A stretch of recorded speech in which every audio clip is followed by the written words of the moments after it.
आओ करें गुरु गुणगान। 4-5 दिन का यह कार्यक्रम था। 10-15 दिन का यह कार्यक्रम चल रहा, और जो शेष रहा समय है उस समय तक भी चलता रहेगा। इतना ही नहीं, जब तक इस घट में श्वास है तब तक भी ये कार्यक्रम चलता ही रहेगा। और इतना भी नहीं, जो भी बीच में निकट मुक्ति प्राप्त करने के बीच के जो समय है उस तक भी चलता रहेगा। और आचार्य श्री जी ने तो अपने गुरु के लिए कहा था, सन 80 में जब सागर में आचार्य ज्ञान सागर जी का समाधि दिवस का अवसर आया था, गुरु के उपकारों के प्रति बात करते करते उन्होंने कहा था, मैं तो सिद्ध बन जाऊंगा तो भी अपने गुरु के उपकारों को कभी नहीं भुला पाऊंगा। जबकि उन्हें पता है कि सिद्ध बनने के बाद कौन किसको याद करता है। सब एक दूसरे को जो याद करते हैं सब अपने आप भुलाने की ज़रूरत नहीं पड़ेगी, सब भूल जाएंगे अपने आप। क्यों? सब अपने आत्म तत्व में जब लीन हो जाएंगे तब फिर कौन गुरु कौन शिष्य। फिर भी गुरु की महिमा जो होती है उस समय गुरु की महिमा प्रमुख होती ही होती है। इसलिए जैसा कि आचार्य श्री जी स्वयं कहते हैं कि गुरु का ये याद आना, गुरु का स्मरण करना, उनके गुणगान करना, प्रत्यक्ष हो या परोक्ष में, ये सब धर्म ध्यान के अंतर्गत आता है।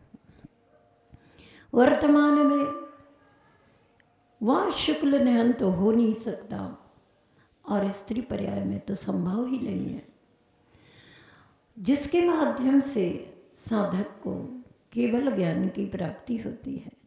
जो गुरु से प्रभु बनते हैं, गुरु से प्रभु बनने की साधना में लीन है आचार्य श्री जी।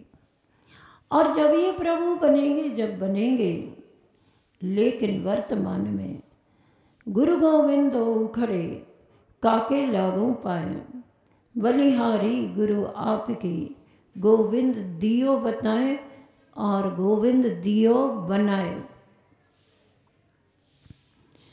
आचार्य श्री अपने गुरु के लिए कहते हैं, आपने गोविंद को बताया बस नहीं है, हमें स्वयं गोविंद बना दिया। और अब इन गुरु की छवि में मात्र गुरु की छवि नहीं, इनकी छवि में तो हम सभी को प्रभु की छवि दिखाई देती है। कुछ भजन की पंक्ति भी है ना, कुछ ऐसी ख्याल में नहीं आ रही, ये गुरु है या प्रभु है। ये तो गुरु के रूप में भी प्रभु हैं और निकट समय में निश्चित तौर पर वे अपने प्रभुत्व को प्राप्त करेंगे। किसी ने लिखा है कि वैसे तो ये जिंदगी बहुत खूबसूरत है, पर इसे समझने की ज़रूरत है। समझ गए तो भगवान का घर है, और नहीं समझे तो शैतान का घर है। जिन्होंने भी अपने जीवन को समझा, देखा, परखा और तराशा, वे गुरु बन गए और गुरु से वे प्रभु बन रहे। आचार्य श्री जी के संस्मरण को सुन सुन करके मैं 3 दिन से सोच रही थी कि अब चूंकि भगवान महावीर प्रभु जी का निर्वाण दिवस आ रहा है, मैं भगवान महावीर स्वामी जी का भी स्मरण करूं। लेकिन पूर्व वक्ता आरिकाओं के द्वारा। आओ गुरु गुणगान की जब बात सुनते हैं तो मन को रोका नहीं जा पाता। अब अपन ये सोच लेते हैं ये गुरु ही हमारे लिए प्रभु है, इसलिए इनका गुणगान करना भी प्रभु का ही गुणगान करना है। फिर भी आज मैं थोड़ा सा उस विषय पर विराम तो नहीं, वचनों से विराम है, बाकी वे तो हृदय में विराजमान है ही है। भगवान महावीर स्वामी जी, विषय बदलने में मुझे ऐसा लग रहा है कि कुछ क्या करूं, बदलूं कि ना बदलूं, अभी भी लग रहा है। और मुख से भगवान महावीर स्वामी बोल रही हूँ और गुरु की बातें याद आ रही हैं, क्योंकि जो साक्षात गुरु का प्रभाव हम लोग अनुभव कर रहे हैं ना, भगवान महावीर स्वामी लगभग 2600 और निकटता को देखें तो 2650 के निकट वर्ष पूर्व की बातें चल रही हैं। और 2600 वर्ष पूर्व भगवान महावीर स्वामी जी का तीर्थंकर के रूप में अवतार हुआ था। वर्तमान में आचार्य श्री जी स्वयं किसी प्रसंग पर ये बात कहते ही कहते हैं। कुछ लोगों ने कहा, आचार्य श्री जी आपने अपने जीवन काल में साधना में समय ज़्यादा व्यतीत किया है और समाज के उत्थान के लिए आपने बहुत देर से ये बात सोची है, कहीं हथकरघे की, कहीं शिक्षा प्रणाली को लेके। प्रतिभा स्थली का जब स्थापना का विचार बना, उद्देश्य बना, तब भी आचार्य श्री जी ने कहा था कि कुछ लोगों ने कहा आप 10 वर्ष पीछे हो गए, किसी ने कहा आप 25 वर्ष पीछे हो गए, और समाज ने कहा हम लोग 2500 वर्ष पीछे हो गए। अगर ये 2500 वर्ष पहले आप हमें ये बात बताते तो हम सबका कितना उत्थान होता और अहिंसक सामग्री, वस्त्र आदि का उपयोग करते, कम से कम हिंसा से तो बचते। हे गुरुवर, आप जहाँ भी हैं वहीं से हम सभी को ऐसा आशीर्वाद प्रदान करें जिससे हम सभी अपने जीवन को परखें, जीवन की वास्तविकता को जानें, आध्यात्मिकता को समझें, उस आध्यात्मिकता को परखें और अपने जीवन को तराशें। आपका तराशने का काम था, तराश दिया, लेकिन आप ही कहते हैं, जब मैंने प्रथम बार रामटेक में केस लॉन्च किया था तब कहा, आचार्य श्री जी ने पूछा किसने किया, मैंने कहा दीदियों ने किया। तब कहते हैं, और मैंने भी कहा लिख कर के दिया था कि आचार्य श्री जी केस लॉन्च अपने से नहीं बन रहे थे, प्रथम चांस था, तो दूसरी बहनों ने कर दिए जो अभ्यस्त हो चुकी। लेकिन मेरा चिंतन उस समय ये चल रहा था कि केश के बालों को तो इन लोगों ने उखाड़ दिया, लेकिन अंतरंग के, आत्मा के अंदर रहने वाले राग द्वेष मोह, इन केशों को कौन उखाड़ेगा। तब आचार्य श्री जी ने कहा उसको तो स्वयं को ही उखाड़ना पड़ेगा, उसे कोई दूसरा राग का, द्वेष का, ईर्ष्या का एक भी बाल खींच कर कोई दूर नहीं करेगा। और ये तो गिनती के बाल थे, कोई गिनती करे तो गिनती हो भी सकती है, लेकिन विचारों में राग द्वेष मोह कहने को 3 परिणाम हैं, लेकिन ये एक एक परिणाम भी असंख्यात असंख्यात भेद के हैं। इन सब असंख्यात प्रकार के राग द्वेष मोह को दूर कौन करेगा।